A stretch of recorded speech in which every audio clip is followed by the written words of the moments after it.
شوف طلق الكردة صافي.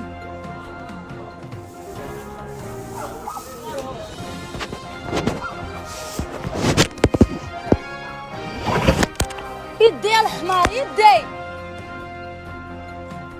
بنات شوفوا دخلت للدار راني بقى فيا الهان، عززتني النفس على ولاد بلادي. دخلت للدار غير نهزت شي دوا ديالي ولقيت الدراري هنايا مور الدار ديالي زعما بقاو فيا كيموتوا بالجوع. داكشي هزيت داكشي اللي عندي في الدار في سبيل الله، التيسان الحليب وداكشي والماء. دابا انا باش نهبط لهم ما بغيتش نلوح لهم بحال الكلاب، قلت غادي نلوح لهم الكبده. وانا كنهضر معاه من الفوق كنقول لي خويا عافاك ملي توصل عندك الكبده، كنقول لي عندك اخويا عافاك كتجر ولا شي حاجه راه غتمشي لي يدي. شوفي يدي كامله كتحرقني كلها كتشوف. بقات كتقول لي ديك واحد الكوريه كاينه في الشرم ملي شافت داكشي كتقول لي تعاود. قالت لي ديك البنت اللي هنايا قالت لي ما ديريش فيهم، قالت لي راه ما كيسالوش. قلت لها لا، قلت لها قلت لها راه ولد بلادي وداكشي. لا ملي هو حيوان هز هذيك الكرده دار لي هكذا طير لي يدي. شوف الدم، شوف يدي كتحرقني.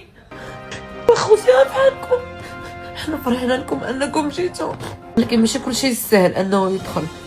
الحمد لله انه كاين الامن والامان قسما بالله الحمد لله. قال لي نيت واحد البوليس البارح في الديوانه قال لي عندك حسابك حنا راه غير هكذا كنشدوهم ولا غير هكذا زعما كنتعاملوا معاهم ولا كنضربوهم.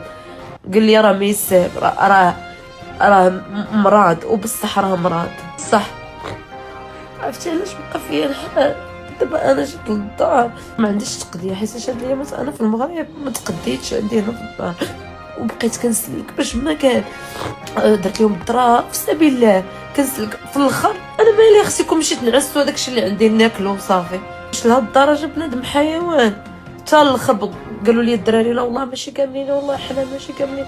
المهم واحد فيهم ما نسمح ليش نقدم سيد ربي قال لي غير غير كنقول لها عندك اخويا تجر لي يدي. راه انا دابا بنات الهبطه اللي مجرب هاد الجره ديال الكرده هو اللي غادي يحس بيا. كنقول له عندك تمشي تجر ولا شي حاجه. ملي نهبط لك الكرده فسخه وخليني نطلع الحبل فسخه عرفتي غير اون فوا بدات عنده مع انا هزاها باش داكشي ما يطيحش في الارض يتهرس وداكشي بان ليا هكذا يجر لي يدي بجوج.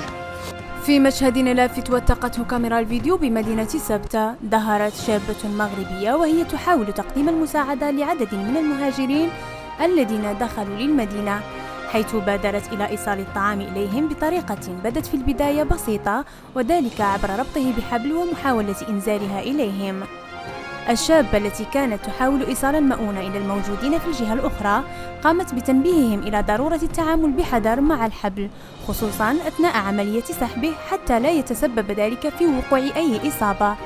ولكن ما حدث بعد ذلك لم يسر كما كان متوقعا، إذ تم جذب الحبل بالقوة من الجهة الأخرى، الأمر الذي أدى إلى إصابة الشابة على مستوى يدها في لحظة وثقها الفيديو بشكل واضح.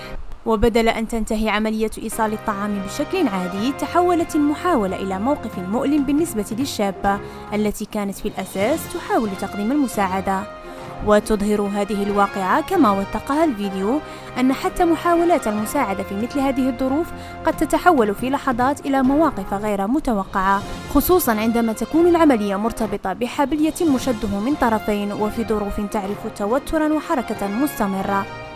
المشهد يسلط الضوء أيضا على أهمية الحذر والتعامل بهدوء في مثل هذه المواقف، خصوصا عندما تكون سلامة الأشخاص معرضة للخطر. وفي النهاية تبقى الصورة التي وثقتها الكاميرا واضحة، شابة حاولت إيصال الطعام وتقديم المساعدة لكنها تعرضت لإصابة في يدها، لتنتهي المبادرة الإنسانية بمشهد لم يكن في الحسبان.